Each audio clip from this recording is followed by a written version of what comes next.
Today it's iCave Answers again, and in today's show, Gurman didn't mention MacBook Pros. Are we going to be waiting 18 months? HomePod Pros? Ports on the new entry-level MacBook Pro. How will a MacBook SE sell? And display sizes on Pro iMacs. All sponsored by privateinternetaccess.com/iCaveDave for your exclusive 4 months free. More on that later. I'm iCave Dave, and I simplify Apple so that everything just works for you. And if you want the latest Apple news, leaks and rumours every weekday at 12 UTC, like the video, subscribe to the channel, ring the bell, and let's get into some of your questions because there's bugger all going on. And the first question today comes from Bryan Data. Bryan asks, iCave Answers, an update to the M1 Max/MacBook Pros was missing from Gurman's list of new Macs for 2022, suggesting an 18-month cycle for the Max Pro M series chips, akin to the X bionic extensions to the A series chips. Not every A series got an X or bionic extension. Otherwise, will we be getting an M1 Max quads every 2 years after the M1 base, around the release of the M3 base? Okay, so there's a little bit of confusion there about the X and the Bionics. So the X chips are the extra cores versions. Bionic, I believe, is when they started to add the neural engines, and the old Fusion chips, when we heard about those, which they don't add that anymore. That was basically when they started doing big little, so having the high performance cores and the efficiency cores side by side. So that's kind of where that bit comes from. I thought it was all just branding names that they were throwing about, but actually it did mean something. So the X chips are the ones we're talking about here in terms of the M1 Pros, M1 Maxes. Now, I think the reason that he didn't mention this is because that wouldn't be a new product line, that would be just the refresh that we would be expecting. So the 5 new Macs that he mentioned were the iMac, which was getting a redesign, the MacBook Air, which is getting a redesign, the Mac Mini, which is getting a redesign, the MacBook Pro entry level, which is basically getting the chassis from the higher end ones, so very much changing from what it is now with the 13-inch design, and the Mac Pro. So these are kind of the new design Macs that he's talking about. Whereas the MacBook Pro's getting the upgraded chips, that wouldn't be a new Mac. That would be a MacBook Pro with a processor refresh. So I think that's where there's a little bit of confusion here. I mean, it could be that it is going to an 18-month cycle. It just doesn't make any sense when they're already making the cores, they're already making everything else. As I said in the past, we were only putting those X series chips into iPad Pro. Now they go into all of the MacBook Pros, they'll be going into an iMac, they'll be going into the Mac Pro, they'll probably be going into a Mac Mini as well, and the only stuff that doesn't get an X series option would be basically MacBook Air. So I think we're safe. I'm still confident enough to say that I think we'll be getting Max and Pro chips next October with the M2 system. James Apple asks, will we get a HomePod Pro / HomePod OG size and a HomePod Max HomePod soundbar down the road? If so, what would they cost? It's difficult to know with this one because the original HomePods came out at $350, then got dropped down to $299 because they weren't selling particularly well, and then Apple discontinued them, and now in the secondary market, if you want to get one second hand, they're basically back up to the price they started at. It makes it really difficult to know where they would price these, but I actually think now that people are used to the HomePod, what should have happened is they started with the HomePod Mini as a reasonably affordable Apple product. $99 is fairly reasonable for Apple, and then gone, and now we can take this technology with the really good sound that we get in that, and we've taken it to the Max with this 7-tweeter big bass HomePod, the full-on HomePod. So I actually think they could reintroduce a HomePod at $299 or $350, and I think people would love it now because they're kind of used to using the HomePod Mini, which was a much easier way of getting into the ecosystem. And then understanding that they could have that, but with much better audio, that makes a lot of sense. The soundbar, I do think if that does come, I don't think it'll be called a HomePod Max. I think it will be the Apple TV with HomePod or something like that. It'll be a horribly awkward name because Apple's great at horribly awkward names at the moment. M1 Max, for example. So I don't know how much that would be costing. I would guess if you're going to go, let's call it a HomePod and an Apple TV, $450, $400, something like that.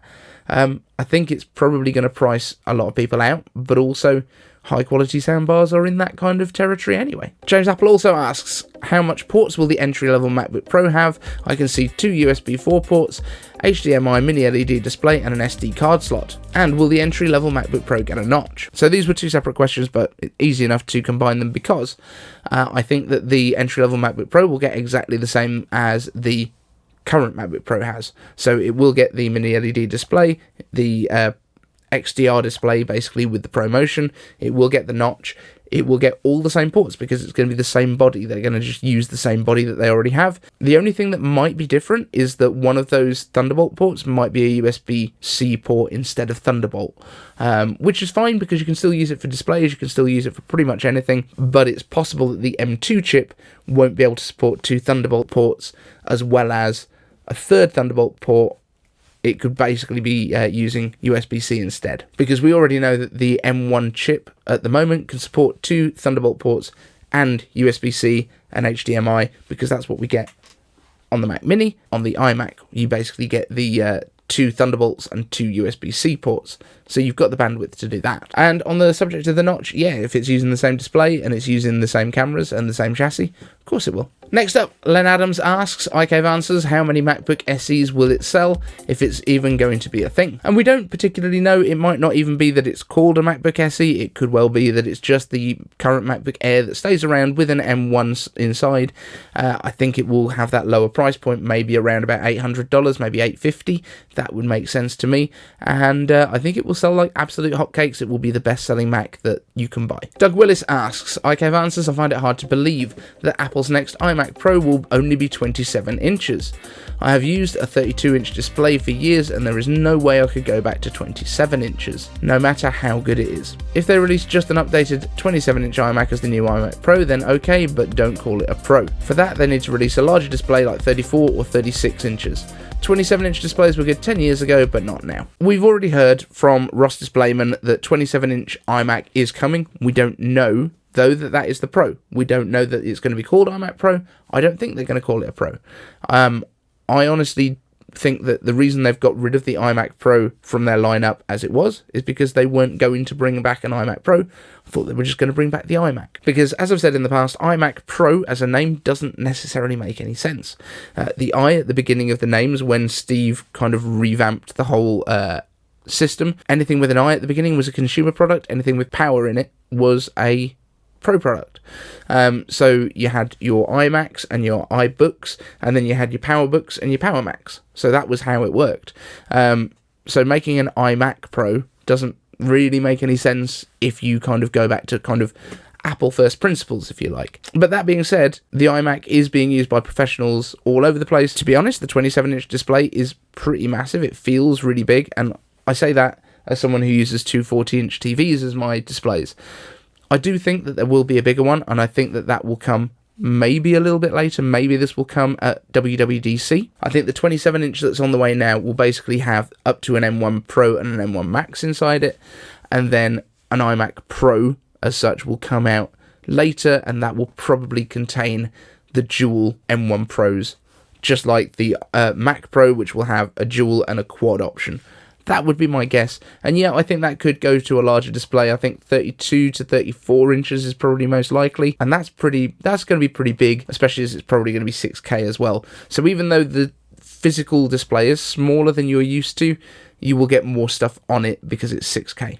Hopefully that makes sense. And a word from our sponsor. Today's sponsor is Private Internet Access, the world's most transparent VPN provider, with over 30 million downloads. It's a simple-to-use VPN that works with your Mac, iPhone, iPad, and even those PC things and Android phones, routing all of your traffic through a secured tunnel to hide your IP address and keep what you're doing private. And let's be honest, if you're watching this video, you're probably using the devices you are because you value your privacy. Private Internet Access hides your network data from everyone, from your internet service provider or network administrator to government censors. And it's the most customizable on the market, letting you set custom rules for different websites and offering no bandwidth restrictions or speed throttling, so you can stream, upload, and download to your heart's content privately. And my favourite part is that it's 100% open source, so if you're one of those clever people who knows what you're actually looking at, it's easy to verify that everything is above board from the open GitHub repositories. No user data is stored, and PIA's no-log policy has been proven in court multiple times. So get your 3-year subscription with 4 extra months absolutely free for only $1.98 a month. That's 83% off only by visiting privateinternet.access.com/iCaveDave, as this offer is exclusive for you guys and it's risk-free with a 30-day money-back guarantee and 24/7 customer support. So why wait?